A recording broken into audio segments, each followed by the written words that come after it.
A Era dos Masturbadores. Noticiando o sucesso de um filme recente sobre a invenção do vibrador elétrico, o UOL informa a seus leitores, com candura admirável, que o referido utensílio contribuiu para a independência sexual das mulheres.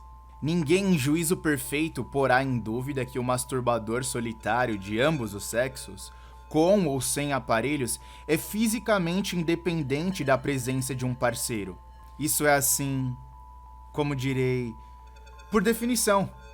O que chama a atenção no texto é que dá a essa obviedade banal a acepção positiva de um passo histórico em direção à liberdade das mulheres, sem notar que, pelo mesmo raciocínio, as vaginas de borracha e as bonecas infláveis devem ter exercido idêntico influxo libertador sobre a parcela masculina da espécie humana. A perfeição da liberdade, nessa perspectiva, será alcançada quando homens e mulheres, separados e fechados nos seus respectivos quartos ou banheiros, se entregarem às delícias da intimidade romântica com objetos industriais comprados em sex shop. Nem vejo motivo para que tão paradisíaco estado de coisas não se estenda também aos homossexuais, de modo que as mulheres que se livraram dos homens se livrem também de outras mulheres, e os homens de outros homens. Os encontros românticos serão combinados na seguinte base: eu não a procuro,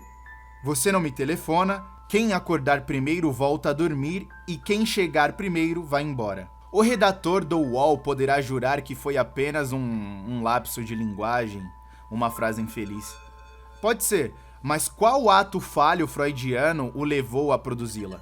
Foi sem dúvida a confusão, hoje em dia endêmica, entre sexo e sensação orgásmica. A relação sexual, na plenitude do termo, só se perfaz no contato entre a mucosa de um pênis e a de uma vagina no interior desta última, acrescentando mais um elo a uma cadeia genética que vem desde o princípio dos tempos. Esse ato transfigura dois seres humanos em agentes criadores na história da espécie biológica e traz consigo implicações bioquímicas e até alquímicas que lhe dão, literalmente, um sentido cósmico. As emoções profundas do ato sexual têm aí a sua raiz primeira, e amputadas dela reduzem-se a nada mais que um teatro mental, ora mais, ora menos sofisticado. O orgasmo solitário é uma sensação subjetiva, experimentada num corpo isolado, que na melhor das hipóteses pode imitar em fantasia as glórias da relação sexual plena, sem se aproximar delas, senão no sentido em que um signo indica a coisa significada. O mesmo aplica-se a qualquer relação sexual que bloqueie propositadamente a possibilidade da reprodução. Eu seria o último a desejar fazer aqui um discurso moralista contra essas variações, mas, na estrita realidade dos fatos, todas elas só são sexo em sentido figurado, subjetivo e lúdico, isolado artificialmente da realidade cosmobiológica que o embasa. Assim como o gosto de um alimento pode ser imitado com perfeição por um simulacro sem ter função nutritiva. Acontece que na nossa época, a maioria das pessoas jovens só teve contato íntimo com o sexo oposto por meio de uma película de látex concebida precisamente para reduzir o ato sexual à sua sensação subjetiva, isolando-o do seu substrato bioquímico e cósmico. É, por assim dizer, o sexo abstrato, seletivamente recortado para que os seus aspectos sociais e lúdicos prevaleçam sobre a realidade substantiva da condição sexuada. No sexo assim vivenciado, a presença ou ausência de um parceiro se torna mera conveniência do momento ou, na perspectiva do UOL, uma casualidade irrelevante. Todas as relações sexuais reduziram-se, no fim das contas, à masturbação, e o advento das tecnologias que a facilitam se torna uma compensação mais que suficiente para a falta de parceiros. Quando Karl Kraus disse que às vezes a mulher chega até a ser um substitutivo satisfatório da masturbação, não imaginava que em poucas décadas a piada se transmutaria em realidade universal.